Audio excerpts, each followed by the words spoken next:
Hello! Today we've got another Blacklight tutorial for you. Actually, most of the video is just with normal light bulb because I think it's just easier to watch and also it's easier for me to actually do it because I can just move closer to the camera and I can see what I'm doing better with normal lighting, especially because this particular paint also shows up under not blacklight. But yeah, this is going to be the result. Yeah, my whole idea was sort of to do a completely extreme highlighting tutorial. Obviously not something for daily wear, but you know, just for Halloween or... I know it's only springtime. Well, actually no, it's still winter. I'm just hoping for spring already. Point is, yeah, whatever you want to do this for. Me personally, I just did it as sort of an experiment because, I don't know, I felt like it. So yeah, I hope you enjoyed this video. Let's get started. All the makeup I use for this tutorial is the Kryolan Day Glow palette, which is this one. I have a lot of Day Glow paint, but I decided to go for the palette because it contains multiple colors, so yeah. More variety for a cheaper price. And other than that, just a bare face with some moisturizer on it. And yeah, pretty much what I did is, like I said in the beginning, just extreme highlighting, which I've sped up, obviously, because otherwise it would take way too long to show you. But yeah, another reason why I think it's very useful to have a very bright light on your face while doing this is simply because then you can just pretty much trace where the light is hitting the face. So that's what I'm doing here. I'm using a detail brush for it. It's actually a nail art detail brush. It's the same brush I always use for eyeliner. It's just very small and very handy. And it's angled, so it also makes it very easy to get into like corners like this now as the inner corner of the eye. Well, you know, below it. And yeah, at this point I also obviously already decided how I want to angle my face for the photos in the end. So this side of my face, which I think is the better side of my face, I'm just going to highlight this part as if the light is facing it, and then just the other part, you know, is going to be less highlighted because less light is going to hit it from the front. But you could also do it frontal, just, you know, pretty much whatever you like.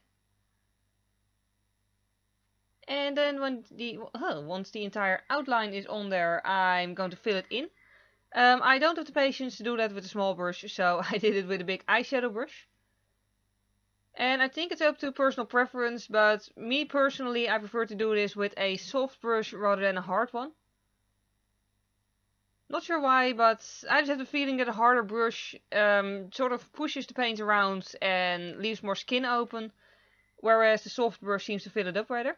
So yeah, I'm using a pretty soft eyeshadow brush, not a very big one, because I do want to be able to, you know, keep the thin parts thin and not have everything just be huge yellow spots. Yeah.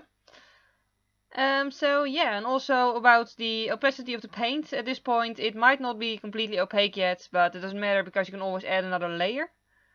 But the drier the paint is, the more opaque it is, and the wetter it is, the less opaque. So yeah, it's sort of tricky to find out the right balance. Either way, once the first layer was on there, I just waited for 3 minutes and then applied a second layer. It dries really quickly, so waiting is really no problem. Not even for me, and I'm very impatient, so, you know, that's how quick it goes.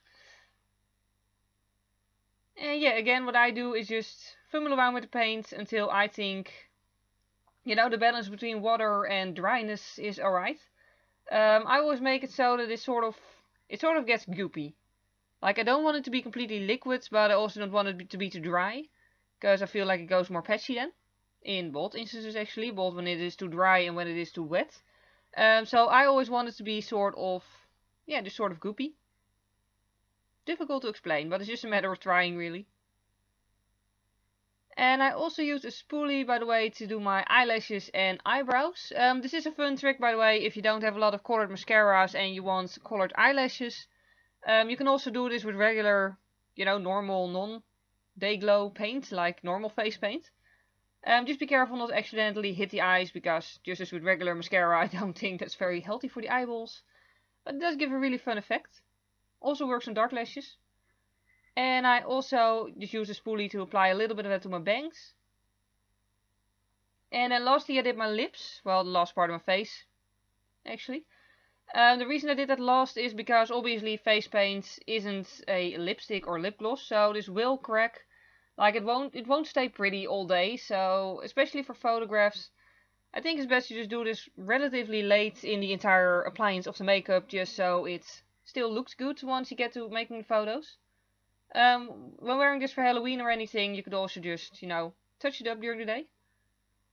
And I also decided to put some paint on my chest, so yeah, just pretty much anywhere where like the bones are sort of protruding from the skin, and that sounded creepy.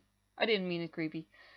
Anyway, just like on the face really, just anywhere where the light hits, I'm going to make it bright yellow.